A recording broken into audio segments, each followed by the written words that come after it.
Hello everyone, welcome back to another video. Himachal Pradesh public service commission द्वारा आज 2 जनवरी 2026 को teacher eligibility test 2026 की notification जारी कर दी गई है। बहुत सारे कैंडिडेट्स वेट कर रहे थे कि कब एचपी सेट का एग्जामिनेशन देखने को मिलेगा। इसके बारे में हमने पहले भी कई बार वीडियोस अपलोड की हैं, जिसमें हमने एचपी सेट का सिलेबस डिस्कस किया था कि क्या प्रोसेस रहता है एग्जामिनेशन क्वालिफाई करने का और कौन कौन एग्जामिनेशन में अपीयर हो सकता है, कौन कौन इसमें एलिजिबल है। तो अप्लाई आप इसमें कर सकेंगे। लास्ट डेट रहेगी, क्लोजिंग डेट रहेगी ऑनलाइन एप्लीकेशन फिलअप करने की 30 जनवरी 2026। तो आपके पास एक पूरा महीना है फॉर्म फिल करने का। ये एक क्वालिफाइंग एग्जामिनेशन रहता है। जिसका भी एचपी सेट क्वालिफाई होता है वो असिस्टेंट प्रोफेसर के लिए अप्लाई कर सकता है। बाद में जब असिस्टेंट प्रोफेसर का एग्जामिनेशन आता है तो उसमें एलिजिबल हो जाते हैं जो जिनका एचपी सेट क्वालिफाई होता है हिमाचल प्रदेश यूनिवर्सिटी के कॉलेजेस और जो भी हिमाचल प्रदेश में कॉलेजेस लोकेटेड हैं उनके लिए। अब इसमें टोटल 22 सब्जेक्ट्स हैं इस बारी। लास्ट टाइम 24 सब्जेक्ट्स थे। लास्ट टाइम 24 थे। इस बारी जो सब्जेक्ट्स इसमें नहीं ऐड किए गए हैं वो है, एक तो होम साइंस मिसिंग है और सेकंड सब्जेक्ट जो मिसिंग है वो है फिलोसफी। ओके, फिलोसफी और होम साइंसेज विषय इस बारी एचपी सेट में इंक्लूड नहीं किए हैं, यानी फिलोसफी विषय के कैंडिडेट्स एचपी सेट नहीं दे पाएंगे और होम साइंसेज के कैंडिडेट्स भी यहाँ पे एचपी सेट इस बारी नहीं दे पाएंगे। ओके, बाकी chemical sciences, English, life sciences, commerce, economics, geography, Hindi, history, mathematical sciences, music, political science, ये सारे विषय इसमें इंक्लूड किए गए हैं।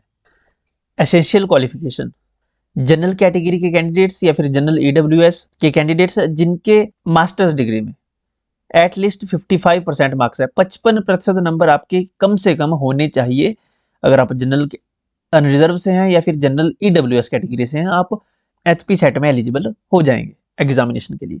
लेकिन अगर आप शेड्यूल्ड कास्ट से हैं, शेड्यूल्ड ट्राइब से हैं या फिर ओबीसी से हैं, नॉन क्रीमी लेयर, या फिर आप पर्सन विद डिसेबिलिटी हैं, पीडब्ल्यू का कोटा है, तो आपको कम से कम 50% मार्क्स आपके होने चाहिए मास्टर डिग्री में, आप उसमें एलिजिबल हो जाएंगे। ओके, 50% अगर आपकी रिजर्व कैटेगरी है, जनरल कैटेगरी से है तो 55%, सिंपल सी बात है। और अगर आपकी डिग्री कंप्लीट नहीं हुई है, अभी आप परस्यू कर रहे हैं, तब भी आप इसमें एलिजिबल हो जाएंगे, आप अप्लाई कर सकते हैं।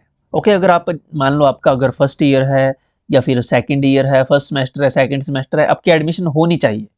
ओके, ऐसे कैंडिडेट जिनकी डिग्री अभी कंप्लीट नहीं हुई है एलिजिबल हो जाएंगे वो एग्जामिनेशन में। लेकिन एग्जामिनेशन ये जो सेट है इसके क्वालिफाई होने के अगले 2 सालों के भीतर आपको अपनी मास्टर डिग्री कंप्लीट करनी होगी।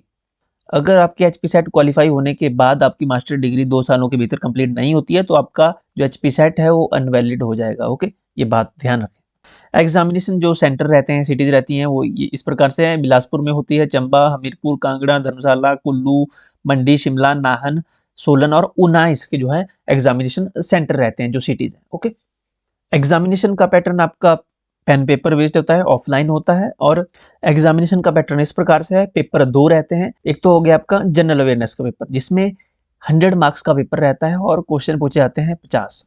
हर क्वेश्चन 2 नंबर का रहता है। सेशन ये फर्स्ट रहेगा, एमसीक्यू बेस्ड रहेगा पेपर। ओके, टाइम रहेगा 1 घंटे का।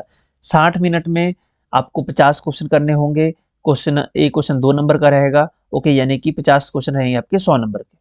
इसमें टीचिंग एप्टीट्यूड से रिलेटेड ओके क्वेश्चन पूछे जाते हैं, जिसमें टाइम रहता है 1 घंटे का। क्वेश्चन मार्क्स रहते हैं 100, क्वेश्चन रहते हैं 50। पैटर्न इस प्रकार से रहता है, 10 यूनिट रहेंगे, जिसमें teaching aptitude, research aptitude, comprehension, communication, mathematical reasoning aptitude, logic reasoning, data interpretation, information and communication technology यानी आईसीटी से, कंप्यूटर से क्वेश्चन पूछे जाएंगे। पीपल डेवलपमेंट और एनवायरमेंट से क्वेश्चन पूछे जाएंगे और हायर एजुकेशन सिस्टम से यहाँ पे क्वेश्चन पूछे जाते हैं। ये टोटल 10 यूनिट्स रहती हैं, जहाँ से 50 क्वेश्चन पूछे जाते हैं। यानी एवरेज में हर यूनिट से 5 क्वेश्चन होते हैं, अप्रॉक्सीमेट ये कम ज़्यादा हो सकते हैं। तो ये पेपर 1 का सिलेबस रहता है। और पेपर 2 आपका सब्जेक्ट के बेस पे ही उस पे क्वेश्चन होते हैं, जो आपका सब्जेक्ट है उसी के ही क्वेश्चन वहाँ पे पूछे जाते हैं पेपर 2 में। पेपर 2 ये कंसर्न सब्जेक्ट का रहता है। इसमें आपकी सेकेंड शिफ्ट रहेगी। 100 क्वेश्चन होते हैं और हर क्वेश्चन 2 नंबर का रहता है, यानी कि 100 क्वेश्चन 200 नंबर के रहते हैं। टाइम रहता है आपके पास 120 मिनट। 120 मिनट यानी 2 घंटे।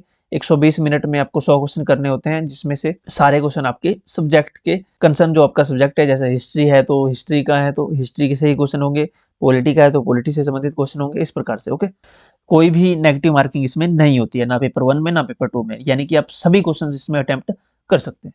अब एग्जामिनेशन के जो टॉप 6% कैंडिडेट्स हैं, जो 6% टॉप के कैंडिडेट्स होंगे वो इसमें क्वालिफाई माने जाते हैं। ओके, यहाँ पे कंडीशन है कि 40% एग्रीगेट मार्क्स बनने चाहिए दोनों पेपर में, ओके, जनरल कैटेगरी में, और 35% एग्रीगेट बनने चाहिए रिजर्व कैटेगरी से अगर आप हैं, ओके, पेपर 1 और पेपर 2 दोनों को मिलाकर। और जो टॉप 6% होंगे उनका यहाँ पे एग्जामिनेशन क्वालिफाई माना जाएगा, ओके, वो एलिजिबल हो जाएंगे असिस्टेंट प्रोफेसर के एग्जाम के लिए। फीस जो लास्ट टाइम भी रही थी 1150 रुपये जनरल कैटेगरी के लिए, general EWS backward classes non creamy layer के लिए 600, SC ST OBC BPL वगैरह के लिए 325 रुपये फीस रहती है। बहुत ज़्यादा डिफरेंस है यहाँ पे फीस में भी, अगर आप देखें ये लास्ट ईयर की है, 2023 की फीस स्ट्रक्चर है ये, ओके। इसके अलावा अगर आपका कोई और डाउट है तो आप हमें इंस्टाग्राम पे मैसेज करके पूछ सकते हैं। टेलीग्राम पे हमने PDF डाल दी है ऑलरेडी, तो आप यहाँ से आप डाउनलोड कर पाएंगे। आप हमें टेलीग्राम, व्हाट्सअप, इंस्टाग्राम पे फॉलो कर सकते हैं। इन सभी का लिंक वीडियो के डिस्क्रिप्शन में और पहली कमेंट में आपको मिल जाएगा, अभी फॉलो कर लीजिए। चैनल को सब्सक्राइब कर लीजिएगा, वीडियो को लाइक और अपना कमेंट, आप फीडबैक कमेंट में जरूर लिखिएगा। मिलते हैं नेक्स्ट वीडियो में। Thank you so much.